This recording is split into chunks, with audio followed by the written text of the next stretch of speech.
Hello friends, welcome to my channel V commerce academy, जिथे मी वंदना तुम्हाला शिकवणार आहे अकाउंट हा विषय अत्यंत सोप्या पद्धतीने.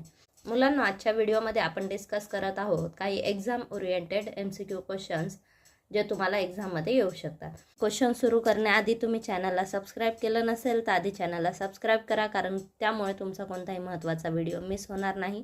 आजच्या व्हिडिओमध्ये आपण डिस्कस करत आहोत काही MCQ क्वेश्चन्स. या व्हिडिओच्या डिस्क्रिप्शन बॉक्समध्ये याची PDF तुम्हाला दिली जाईल, तर तिथे जाऊन तुम्ही त्याची PDF सुद्धा पाहू शकता. चला तर सुरू करायचा आजचा व्हिडिओ. फर्स्ट क्वेश्चन आहे, realization account is a dash. Realization account हे कोणत्या टाईपचं अकाउंट आहे? तर आता प्रश्न विचारताना अकाउंटमध्ये तुम्हाला कोणकोणत्या पद्धतीने विचारले जातात ते बघा, की आपण जे जे अकाउंट मेंटेन करतो तर ते कोणत्या कॅटेगरीमध्ये येतात, तर त्याचं क्लासिफिकेशन देखील तुम्हाला आलं पाहिजे. तर आता रिअलायझेशन अकाउंट हे कुठं बनवलं जातं? डिझोल्युशन ऑफ पार्टनरशिप फॉर्ममध्ये at the time of dissolution हे अकाउंट बनवलं जातं.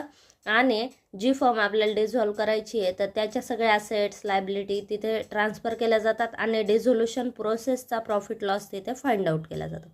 म्हणजे ज्या अकाउंटला प्रॉफिट लॉस फाइंड आउट होतो त्याला आपण नॉमिनल अकाउंट म्हणतो. म्हणजेच रिअलायझेशन अकाउंट हे काय नॉमिनल अकाउंट आहे. Then A is correct answer. Next question, on dissolution of partnership form profit and loss realisation should be divided among the partners in their dash ratio. First दिलं capital ratio, B profit sharing ratio, C equal दिलं आणि D दिले all of दिस. आता इथे बघा, realisation account तुम्हाला सांगितलं होतं मी डिझोल्युशनच्या वेळेस बनवलं जातं. तर डिझोल्युशन ऑफ पार्टनरशिप फॉर्मचं डिझोल्युशन करताना प्रॉफिट अँड लॉस अकाउंट बनवलं जातं. तर ते याच्यामध्ये या अकाउंटचा जो लॉस किंवा प्रॉफिट आहे तर तो पार्टनर्समध्ये डिवाइड होतो. कोणत्या रेशोमध्ये डिवाइड होतो हे विचारले. ठीक आहे, तर पार्टनर्समध्ये प्रॉफिट अँड लॉस आपण डिवाइड करताना आपण रेशो कोणता यूज करतो? प्रॉफिट शेअरिंग रेशो यूज करतो. ठीक आहे, तर त्यामुळे आन्सर काय? Profit sharing ratio. B is a correct answer. त्यानंतर profit prior to incorporation is transferred to dash. General reserve, capital reserve, profit and loss account आणि नन ऑफ दिस. तर कंपनीचे स्थापनेच्या अवस्था हा टॉपिक कंपनी लॉ या विषयामध्ये आहे. तर याच्यामध्ये तुम्हाला दिलेलं आहे की इनकॉर्पोरेशन पिरियड म्हणजे काय. तर कंपनीच्या स्थापनेच्या पूर्वी, कंपनीची नावाची नोंदणी होण्याच्या पूर्वी, नोंदणी अवस्था ही कंपनीच्या स्थापनेमधील एक अवस्था आहे. तर त्या नोंदणीचा पूर्वीचा पिरियड, कंपनीची नोंदणी करणे म्हणजे काय? कंपनीला नाव मिळवून देणे. ठीक आहे, तर त्याच्या पूर्वीचा जो पिरियड असतो तर त्याला प्रायर इनकॉर्पोरेशन पिरियड म्हणतात. आता या ठिकाणी तुम्हाला काय ऑप्शन दिले? Profit prior to incorporation is transfer to. Option दिले general reserve, profit and loss account, capital reserve आणि डी नन ऑफ दिस. तर आता प्रॉफिट प्रायर टू इनकॉर्पोरेशन हा एक प्रकारचा कॅपिटल प्रॉफिट असतो आणि general reserve, profit and loss account हे काय, हे कोणते? हे रेव्हेन्यू प्रॉफिटचे आयटम असतात. आणि त्यामुळे हा जो प्रॉफिट आहे हा कॅपिटल प्रॉफिटच्या अकाउंटला ट्रान्सफर होतो आणि ते अकाउंट कोणतं असतं? Capital reserve. ठीक आहे, then B is a correct answer. त्यानंतर आहे working capital is define as dash. आता इथे बघा, working capital is define as हा प्रश्न तुम्हाला कोणता आहे? फंड फ्लो स्टेटमेंटमध्ये आपण वर्किंग कॅपिटल कॅल्क्युलेट करत असतो. Working capital is difference between current asset and current liability. ठीक आहे, आपण काय घेतो? Current asset minus current liability घेत असतो. यालाच आपण काय म्हणतो? Working capital. ठीक आहे, आता आपण गृहीत धरलं की करंट असेट आहेत 1,00,000 आणि करंट लायबिलिटी आहे 60,000. म्हणजे वर्किंग कॅपिटल किती आलं आपलं? 40,000. आता इथे काय विचारलं आहे? Working capital is define as. Option A काय दिलं? Excess of current asset over current liability. Excess of current asset over current liability. Current asset जास्त आहेत करंट लायबिलिटीपेक्षा, किती? 40,000. आणि त्यालाच आपण काय म्हटलं आहे? वर्किंग कॅपिटल म्हटलं आहे. ऑप्शन हे ऑप्शन बरोबर आहे. ओके, आणि त्यानंतर बी काय दिलं? Excess of current liabilities over current asset. Excess of current liabilities 60,000 जास्त आहेत का 1,00,000पेक्षा? नाही, म्हणजेच हे ऑप्शन चुकीचं आहे. त्यानंतर आहे आयदर ए ऑर बी, हे पण चुकीचं आहे. कारण आपल्याला करंट असेट आणि करंट लायबिलिटीमधला डिफरन्स आपण काय म्हणतो? Working capital. जेव्हा करंट असेट जास्त असतात, करंट लायबिलिटी कमी असतात, याला वर्किंग कॅपिटल म्हटलं जातं. ओके, दना आणि डी दिलं तुम्हाला ऑल ऑफ दिस. ए काय आहे? Excess of current asset over current liabilities आपण इथे कॅल्क्युलेट करून बघितलं, म्हणजेच इथे A answer is a correct answer. Next question आहे, establishment expenses called when a machinery brought from one place to purchase place to working place. आपण व्यवसायामध्ये एक मशिनरी खरेदी केली. ठीक आहे, आपण मशिनरी खरेदी केली पुण्याला, परचेस कुठे केली? पुण्याला, आणि आता ती आपल्याला आणायची आहे नाशिकला. ओके, पुण्यावरून आपण मशिनरी आणतोय नाशिकला, मग ती कशी येणार? आपल्याला ट्रान्सपोर्टला चार्जेस द्यावे लागणार. ठीक आहे, मग ते आपण गाडी बुक केली, त्याच्यामध्ये मशिनरी आणली, त्याच्याबरोबर एक व्यक्ती बोलवला जो मशिनरी ज्याने आपल्याला मशिनरी फिक्स करून दिली. तर ह्या सगळ्या खर्चांना काय म्हणतात? इस्टॅब्लिशमेंट एक्सपेन्सेस म्हणतात. ठीक आहे, एक मशिनरी आपण एका ठिकाणावर आणून दुसऱ्या ठिकाणी ती बसवली. ठीक आहे, तर हा जो खर्च आहे, तर हा खर्च हा त्या मशिनरीशी संबंधित आहे, त्याच्या परचेसशी संबंधित आहे, याला इस्टॅब्लिशमेंट एक्सपेन्सेस म्हणतात. आता हे एक्सपेन्सेस आपले डे टू डे ॲक्टिव्हिटीचे आहेत का? नाही. ज्यावेळेस आपण मशिनरी आणणार, परचेस करणार, तेव्हाच हा खर्च होणार. म्हणजे हा खर्च एकदाच होणार, म्हणजे त्या मशिनरीच्या लाईफमध्ये एकदाच होणार हा खर्च. म्हणजेच हा खर्च कोणता आहे? Capital expenditure. कारण ही मशिनरी जी आपण खरेदी केली तर त्याचे बेनिफिट्स आपण लॉंग पिरियड घेणार, म्हणजेच या खर्चाचे सुद्धा आपण बेनिफिट्स लॉंग पिरियड घेणार आहेत. ठीक आहे, म्हणजे हा कोणता एक्सपेंडिचर आहे? Capital expenditure. रेव्हेन्यू एक्सपेंडिचर म्हणजे काय? आपल्या डे टू डे ॲक्टिव्हिटीचे एक्सपेंडिचर, म्हणजे हे नाही आहे ऑप्शन. डिफर्ड रेव्हेन्यू म्हणजे काय? की काही रेव्हेन्यू एक्सपेंडिचरमधला काही पार्ट हा फ्युचर पिरियडशी रिलेटेड असतो, तर त्याला डिफर्ड रेव्हेन्यू एक्सपेंडिचर म्हणतात. म्हणजे हे पण नाही, हे पण नाही. आणि कॅपिटल एक्सपेंडिचर म्हणजे ज्याचे बेनिफिट्स आपण लॉंग पिरियड घेत असतो, तर याला कॅपिटल एक्सपेंडिचर म्हणतात. देन एस्टॅब्लिशमेंट एक्सपेन्सेस हे कोणते एक्सपेंडिचर आहे? Capital expenditure. हे इज अ करेक्ट आन्सर. आता या पॉईंटचा मी डिटेल व्हिडिओ बनवलेला आहे, capital and revenue, concept of capital and revenue. तर हा व्हिडिओसुद्धा तुम्ही व्ही कॉमर्स अकॅडमी या चॅनल पेजला जाऊन बघू शकता. पुढचा क्वेश्चन आहे, what is the static photocopy of financial position? Okay, इथं चुकलं आहे थोडंसं, इथं पोझिशन पाहिजे. ठीक आहे, आता इथं काय विचारलं आहे? Which is the static photocopy of financial position. Okay, आपल्या व्यवसायाची फायनान्शियल पोझिशन इंडिकेट करणारी स्टॅटिक फोटोकॉपी कोणती आहे, किंवा ट्रू कॉपी कोणती आहे, किंवा मिरर ऑफ फायनान्शियल पोझिशन. तर हे वेगवेगळे वर्ड्स आपण यूज करत असतो बॅलन्स शीटच्या बाबतीत. कारण बॅलन्स शीट काय करतात? आपल्या व्यवसायात आपण किती पैसे इन्व्हेस्ट केले त्याचे डिटेल्स, त्याच्यानंतर त्या पैशाचा आपण वापर कोणकोणत्या असेटमध्ये केला किंवा कोणत्या टाईपच्या इन्व्हेस्टमेंटमध्ये केला, आणि आपल्याकडे असेट किती, आपल्या लायबिलिटी किती, तर आपलं कॅपिटल किती, हे सगळे डिटेल्स बॅलन्स शीट देत असते.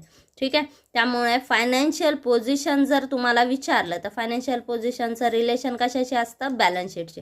ठीक आहे, त्यामुळे याचा आन्सर काय तुम्हाला ऑप्शन दिले? इन्कम स्टेटमेंट, बी दिलं cash flow statement, C balance sheet, आणि D profit and loss account. Sorry, then C is a correct answer, balance sheet. पुढचा प्रश्न आहे, the working capital ratio is. Working capital ratio is. आत्ताच आपण एक प्रश्न बघितला की difference between current asset and current liabilities is known as working capital. ठीक आहे, आता या ठिकाणी वर्किंग कॅपिटल रेशो विचारलाय त्यांनी. मग आता वर्किंग कॅपिटल रेशो कशावरून काढणार आपण? वर्किंग कॅपिटल जर आपण करंट असेटमधून करंट लायबिलिटी मायनस केली तर वर्किंग कॅपिटल रेशो सुद्धा त्याच्यावरूनच काढणार ना. ठीक आहे, मग बघा इथे कोणत्या ऑप्शनमध्ये तुम्हाला current asset current liability use केल्या. ए ऑप्शन काय दिला? Working capital divided by cells.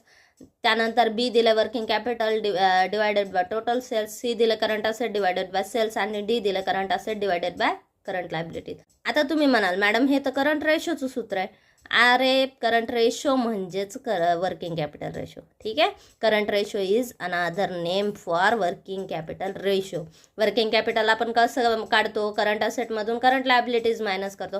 Means difference between current asset and current liabilities is known as working capital. मग वर्किंग कॅपिटल रेशो कसा काढायचा? करंट असेटला डिवाइड करा करंट लायबिलिटीने, हा तुमचा ratio येतो करंट रेशो. ठीक आहे, वर्किंग कॅपिटल रेशो म्हणजेच करंट रेशो म्हणजेच वर्किंग कॅपिटल रेशो. फक्त नाव चेंज करून तुम्हाला कन्फ्यूज करण्याचा प्रयत्न केला. ठीक आहे, त्यामुळे हे नाव लक्षात ठेवा, कारण क्वेश्चनमध्ये हा प्रश्न नेहमी विचारला जातो की वर्किंग कॅपिटल रेशो कसा काढायचा. उत्तर सोपं आहे, फक्त तुम्हाला अवघड पद्धतीने विचारलं. ठीक आहे, करंट रेशो म्हणजेच वर्किंग कॅपिटल रेशो. मग करंट रेशोचं सूत्र काय? तेच वर्किंग कॅपिटल रेशोचं सूत्र. Okay, then D is a correct answer. त्यानंतर capital redemption reserve account is available for. हा पॉईंट तुम्हाला विचारलेला आहे रिडम्पशन ऑफ प्रिफरन्स शेअर्स या टॉपिकमधला. ठीक आहे, at the time of redemption of preference shares, तर या प्रोसेसमध्ये जर काही फायदा झाला तर किंवा गेन झाला तर तो कॅपिटल गेन हा कॅपिटल रिडम्पशन रिझर्व्ह या अकाउंटला ट्रान्सफर केला जातो. ठीक आहे, मग या अकाउंटला जो ट्रान्सफर केला जातो हा एक प्रकारचा तुमचा कॅपिटल प्रॉफिट आहे, रिडम्पशनच्या प्रोसेसमध्ये तुम्हाला झालेला प्रॉफिट आहे. ओके, देन हा प्रॉफिट आपण युटिलाइज करू शकतो कंपनीच्या शेअर कॅपिटलसाठी. ठीक आहे, मग आता त्याच्यातून आपण काय करू शकतो, इश्यू ऑफ बोनस शेअर्स. आपण भागधारकांना जे आपल्याकडे इक्विटी शेअर होल्डर आहे तर त्यांना आपण काय देऊ शकतो, त्यातून बोनस शेअर देऊ शकतो. ठीक आहे, ऑप्शन ए तुम्हाला issue of bonus share, B दिला issue of new share, C redemption of share आणि डी ऑल ऑफ दिस. तर ह्याच्यामध्ये इश्यू ऑफ न्यू शेअर आपल्याला कंपनीच्या फंडमधून न्यू शेअरचा इश्यू केला जात नाही. कंपनी काय करते, न्यू शेअर विक्रीला काढते, भागधारक ते खरेदी करत असतात. त्यामुळे न्यू शेअर इश्यू करण्यासाठी कंपनीकडे फंड आवश्यक असणं गरजेचं नसतं. ठीक आहे, त्यानंतर रिडम्पशन ऑफ प्रिफरन्स शेअर,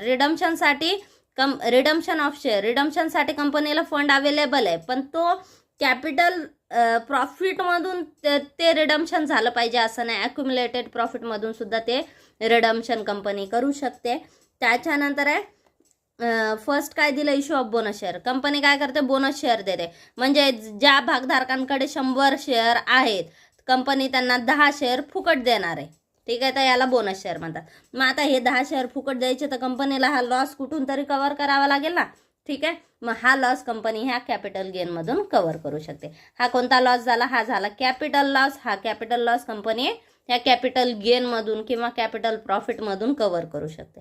ठीक आहे, then A is a correct answer. Issue of bonus share, capital redemption reserve, या रिझर्वमधून कंपनी बोनस शेअर्स इश्यू करू शकते. आता नेक्स्ट क्वेश्चन काय दिलाय बघा, match list first and list second and select the correct answer using the code given below the list. आता या ठिकाणी लिस्ट फर्स्ट दिले, आपल्याला लिस्ट सेकंड दिले. लिस्ट फर्स्ट काय दिले, पार्टनर्स करंट अकाउंट, देन 2 दिले गुडविल अकाउंट, 3 दिले पार्टनर्स ड्रॉविंग, 4 दिले रिअलायझेशन अकाउंट. आता हे आपल्याला मॅच करायचे लिस्ट सेकंडची. तुम्हाला काय दिलं, फर्स्ट ए दिलं डिझोल्युशन ऑफ पार्टनरशिप फॉर्म, बी दिलं ॲडमिशन ऑफ पार्टनर, सी दिलं फिक्स कॅपिटल ऑफ पार्टनर आणि डी दिलं goods taken by a partner self use. ठीक आहे, आता या ठिकाणी फर्स्ट काय दिलं, partners current account. Partners current account कधी बनवलं जातं, ज्या वेळेस आपल्याकडे कॅपिटलच्या 2 मेथड आहेत, एक फिक्स कॅपिटल मेथड आणि फ्लक्च्युएटिंग कॅपिटल मेथड. आपल्याकडे फ्लक्च्युएटिंग कॅपिटल मेथड असेल तर आपण कॅपिटल अकाउंटमध्ये ज्या ॲडजस्टमेंट करायच्या ते करत असतो. उदाहरणार्थ ड्रॉइंग लेस करणे, इंटरेस्ट ॲड करणे, सॅलरी ॲड करणे, तर हे सगळे आपण पार्टनर्स कॅपिटल अकाउंटमध्ये हे ॲडजस्टमेंट करतो. पण जर तुम्हाला फिक्स कॅपिटल मेथड दिली आहे तर कॅपिटलची अमाऊंट आपल्याला चेंज करता येत नाही, ती फिक्स वर्षानुवर्षे ठेवली जाते. त्यामुळे जे चेंजेस आहेत ते करंट अकाउंटला केले जातात. ओके, देन पार्टनर्स करंट अकाउंटचं रिलेशन काय, फिक्स कॅपिटल ऑफ पार्टनर्स. पार्टनर्सचं कॅपिटल फिक्स असेल तर आपण हे अकाउंट प्रिपेअर करतो. म्हणजेच फर्स्टचा ऑप्शन काय, सी गुडविल अकाउंट. गुडविल काय आहे, गुडविल अकाउंट कधी मेंटेन केलं जातं. आता या ठिकाणी गुडविलच्या ॲडजस्टमेंट तुम्हाला दिली जाते बघा. पार्टनरशिप फॉर्ममध्ये ॲडमिशन ऑफ पार्टनर हा टॉपिक आहे. याच्यामध्ये ते जुना बिझनेस हा ओल्ड पार्टनरने इस्टॅब्लिश केलेला असतो, त्यामुळे त्याला नवीन पार्टनरला जर त्या व्यवसायाचे बेनिफिट्स असतील तर त्याला जुन्या व्यवसायाची जी प्रसिद्धी आहे तर त्याच्यासाठी पैशात शेअर मोजायला लागतो. तर यालाच गुडविल आपण म्हणतो. म्हणजेच गुडविल कधी कॅल्क्युलेट केले जाते, at the time of admission of partner. ठीक आहे, मग त्यामुळं याचा कनेक्शन कशाशी आहे, बी शी आहे, admission of partner. C partners drawing, तिसरं दिलं तुम्हाला partners drawing.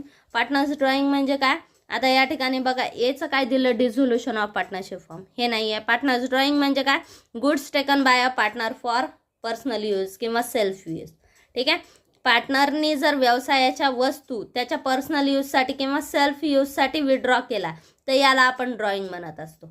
Okay, then partners drawing म्हणजे काय, D goods taken by a partner for personal use. Okay, आणि रिअलायझेशन अकाउंट आपण कधी बनवत असतो, at the time of dissolution of partnership form. Then चार्जचं काय आहे, ए. ठीक आहे, मग आता हे ऑप्शन असलेलं ऑप्शन सिलेक्ट करा.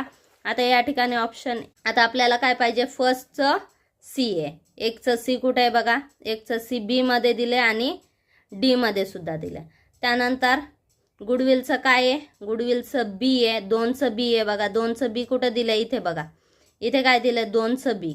ठीक आहे, आता याच्यामध्ये 2चं डी दिलंय बघा, म्हणजेच हे चुकीचं आहे. म्हणजेच बी ऑप्शन बघा पूर्ण व्हेरीफाय करून बघा सगळे ऑप्शन आपले बरोबर आहेत का. 1चं सी, 2चं बी, 2चं बी, 3चं काय डी, 3चं बघा इथे डी दिलंय का, ओके बरोबर आहे. आणि 4चं ए, 4चं बघा ए आहे का. ठीक आहे, then B is a correct answer.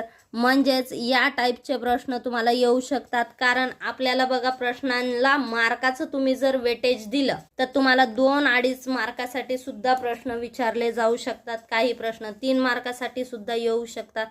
तर अशा पद्धतीने जर तुम्ही मार्काचं डिवायडेशन गृहीत धरलं तर या पद्धतीने सुद्धा तुम्हाला वेळ खाऊ प्रश्न विचारू शकतात. त्याच्यामुळे तुम्ही प्रत्येक पॉईंट जो वाचता तर त्याचं कशाशी रिलेशन असू शकतं तर हे ओळखता आलं पाहिजे. याच्यामुळे तुम्हाला डीप कन्सेप्ट वाचाव्या लागतात. त्याच्यामुळे अभ्यास करताना सवय लावा की प्रत्येक कन्सेप्ट डीपमध्ये अभ्यासायची. तर या पद्धतीने तुम्हाला प्रश्न देखील विचारू शकतात. आणि या टाईपचे प्रश्न सोडवताना एक लक्षात ठेवायचं की कशाचं कनेक्शन कशाशी आहे एवढं लक्षात घेत चला. ठीक आहे, आणि ते नंतर तुम्ही ऑप्शनमध्ये व्हेरीफाय केलं की तुम्हाला करेक्ट आन्सर बरोबर सापडतं.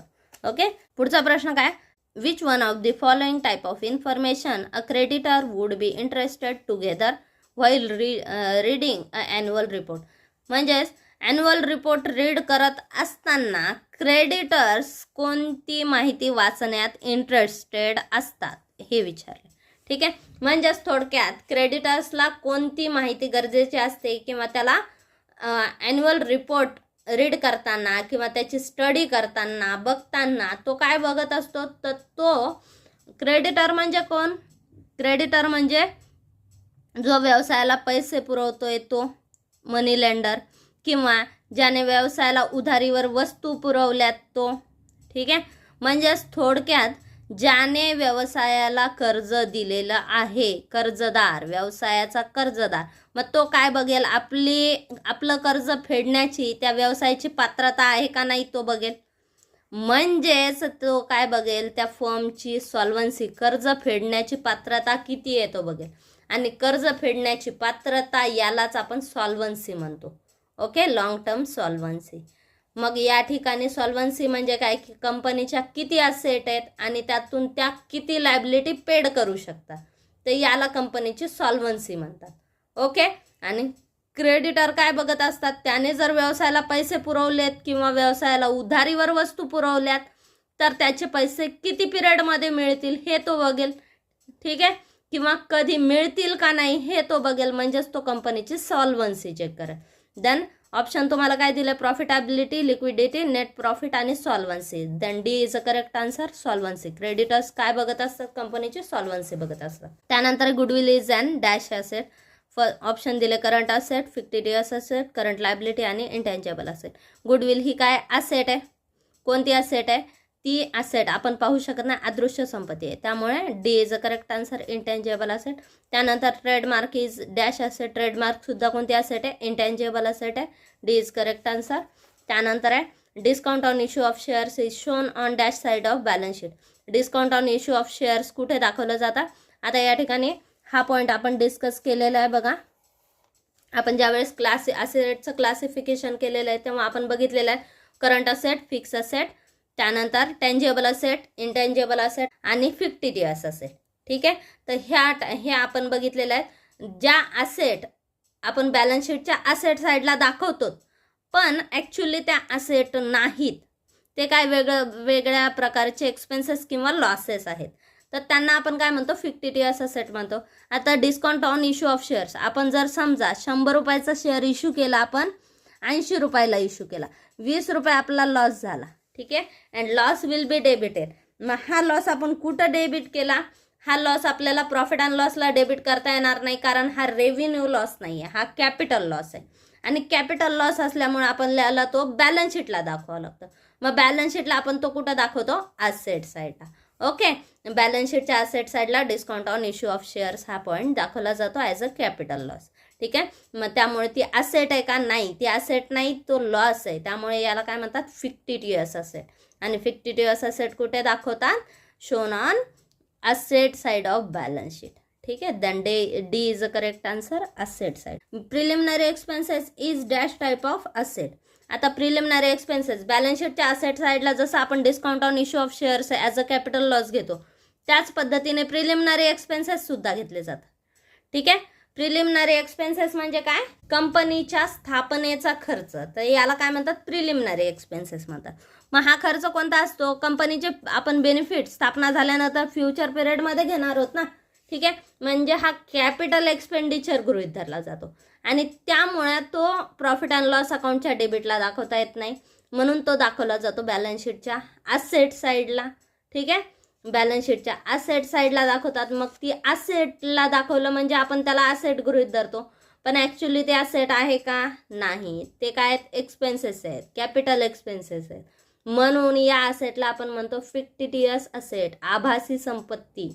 ठीक आहे, म्हणजे ज्या ॲक्च्युली असेट नाही आहेत, पण त्या फक्त संपत्ती असल्याचा, असेट असल्याचा आभास निर्माण करतात. तर याला फिक्टिटियस असेट म्हणतात. मग preliminary expenses, discount on issue of shares, तर ह्या कोणत्या असेट आहेत? ह्या फिक्टिटियस असेट आहेत. Okay, then A is a correct answer, fictitious asset. Which of the following is not a account? Option दिले profit and loss account, trading account, त्यानंतर realization account आणि balance sheet. हे सगळे account आहेत. Profit and loss account, trading account, realization account हे आहेत. Balance शीटला आपण statement म्हणतो. बॅलन्स शीट हे अकाउंट नाही आहे, ते स्टेटमेंट आहे. Okay, then D is the correct answer. आता अकाउंटमध्ये काही रूल ऑफ थंब असतात. रूल ऑफ थंब म्हणजे काय? की जे पूर्वीपासून चालू आहेत ते आपण पुढे कॅरी करतोय. ठीक आहे, तर याला रूल ऑफ थंब म्हणतात. आता balance sheet is not an account. Balance sheet हे एक स्टेटमेंट आहे. आता हे का सांगितलंय? कारण बॅलन्स शीटला आपण असेट्स अँड लायबिलिटी दाखवतो, तर तिथे आपण डेबिट क्रेडिट अकाउंट हे नाव देत नाही. आपण जरी तिथे बॅलन्स शीटला आपण डेबिट बॅलन्सेस, क्रेडिट बॅलन्सेस दाखवले, तरी तिथे आपण ते डायरेक्टली इंडिकेट करत नाही की debit side of balance sheet, credit side of balance sheet. मग हे का? तर हे का? कारण पूर्वीपासून चालत आलेलं आपल्याला आधीपासून असंच सांगितलं, आपणही तसंच करतो. मग याला रूल ऑफ थंब म्हणतात. ठीक आहे, मग आता balance sheet is a statement, तर याला रिझन काय सांगता येईल? Rule of thumb. ते आधीपासून बॅलन्स शीट एक स्टेटमेंट म्हणूनच गृहीत धरलं जातं, आपणही तेच करतो. ठीक आहे, त्यानंतर नेक्स्ट क्वेश्चन. आता पुढचा प्रश्न आहे बघा. The current ratio is 3:2 and the amount of current liability is ₹40,000. What is the amount of current asset? ठीक आहे, करंट रेशो तुम्हाला किती दिला? 3:2 दिला. करंट लायबिलिटी किती आहे? 40,000. करंट असेटची अमाऊंट काढा. आता करंट रेशोचं आपण सूत्र काय वापरतो? Current ratio is equal to current asset divided by current liability. ठीक आहे, करंट असेट तुम्हाला दिलेले आहेत. करंट रेशो काय दिला? 3:2 म्हणजे 3/2. मग आता इथे काय करायचा? गुणाकार करा. आता इथे तुम्हाला काय दिलं? करंट असेट दिलेलं आहेत, करंट लायबिलिटी दिल्या 40,000. ठीक आहे, म्हणजे करंट असेट विचारल्यात. मग आता तिरकस गुणाकार करा. 40,000 गुणिले 3/2 किती येतं? 60,000. करंट लायबिलिटी जर 40,000 असतील तर करंट असेट किती असणार आहेत? 60,000. Then is a correct answer. त्यानंतर डेप्ट equity ratio is equal to dept equity रेशोचं सूत्र विचारले. डेप्ट इक्विटी रेशोचं सूत्र असतं डेप्ट डिवायडेड बाय इक्विटी. ठीक आहे, डेप्ट्स आणि इक्विटीमधला रेशो. मग debts divided by equity, then is a correct answer. त्यानंतर पुढचं आहे gross profit ratio. Gross profit ratio is equal to gross profit रेशोचं सूत्र माहिती आहे तुम्हाला, gross profit divided by sales into 100. ठीक आहे, ऑप्शनमध्ये बघा सेल्स कुठं दिलेलं आहे. ठीक आहे, ए ऑप्शन तुम्हाला नेट सेल्स दिलं आहे, B purchase, creditors and closing stock हे ऑप्शन दिलेले आहेत. ए ऑप्शन काय? Net sales. Net sales is a correct answer. पुढचा दिला आहे assets is equal to liability. This is an example of dash concept. ठीक आहे, asset is equal to liability हे एक्झाम्पल कशाचं आहे? आता ऑप्शन दिले dual aspect concept, accrual concept, sorry हे डबल झालं आहे. ओके, आता ऑप्शन तुम्हाला काय दिलं? Dual aspect concept, sorry. आता या ठिकाणी पहिलं ऑप्शन बघा काय दिलं? Dual asset concept. Okay, accrual concept, dual aspect. आता इथे मीच कन्फ्यूज झाले बघा. इथे काय लिहिलं आहे बघा? ड्युअल ॲसेट कन्सेप्ट लिहिलं आहे. इथं काय दिलं आहे? ड्युअल ॲस्पेक्ट कन्सेप्ट आहे. ओके, देन इथं बरोबर दिलेलं ऑप्शन हे तुम्हाला कन्फ्यूज करण्यासाठी, मग त्यामुळे इथला फरक लक्षात घ्या. असेट आणि ॲस्पेक्ट दिले, ठीक आहे. मग एक्झाममध्ये याच पद्धतीने तुम्हाला एक छोट्या छोट्या पॉईंट्सवर कन्फ्यूज केलं जातं. आपण त्यावेळेस घाईत असतो, आपण घाईत काय करतो, पटकन याला क्लिक करून टाकतो, ठीक आहे. ड्युअल ॲसेट कन्सेप्ट केलं की नाही, बरोबर. अरे चला, asset is equal to liability, debit is equal to credit म्हणजे ड्युअल ॲस्पेक्ट कन्सेप्ट, ठीक आहे. पहिलं ऑप्शन आला, आपण चूज केलं. पण बघा इथं स्पेलिंग काय आहे, ड्युअल ॲसेट कन्सेप्ट, इथं काय ड्युअल ॲस्पेक्ट कन्सेप्ट, ठीक आहे. Then C is a correct answer, ते चुकलेलं नाही आहे, सी बरोबर आन्सर आहे, ठीक आहे. माझ्याकडून ते मी लिहिलेलं असून माझ्याकडून कन्फ्युजन झालं, तुम्ही तर कन्फ्यूज होऊ शकता, ठीक आहे. त्याच्यामुळे हे ऑप्शन केअरफुली वाचत जा. पहिलं काय आहे, ड्युअल ॲसेट कन्सेप्ट दिलं आहे, दुसरं दिलं आहे ॲक्रुअल कन्सेप्ट, तिसरं मॅचिंग कन्सेप्ट, आणि डी काय दिलं आहे, ड्युअल ॲस्पेक्ट कन्सेप्ट. आता asset is equal to liability म्हणजे debit amount is equal to credit amount.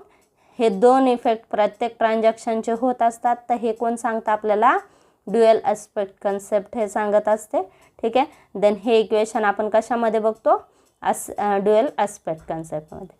Then C is a correct answer. पुढचा प्रश्न, according to dash cash flow statement is prepared and presented for the period of which the profit and loss account is prepared.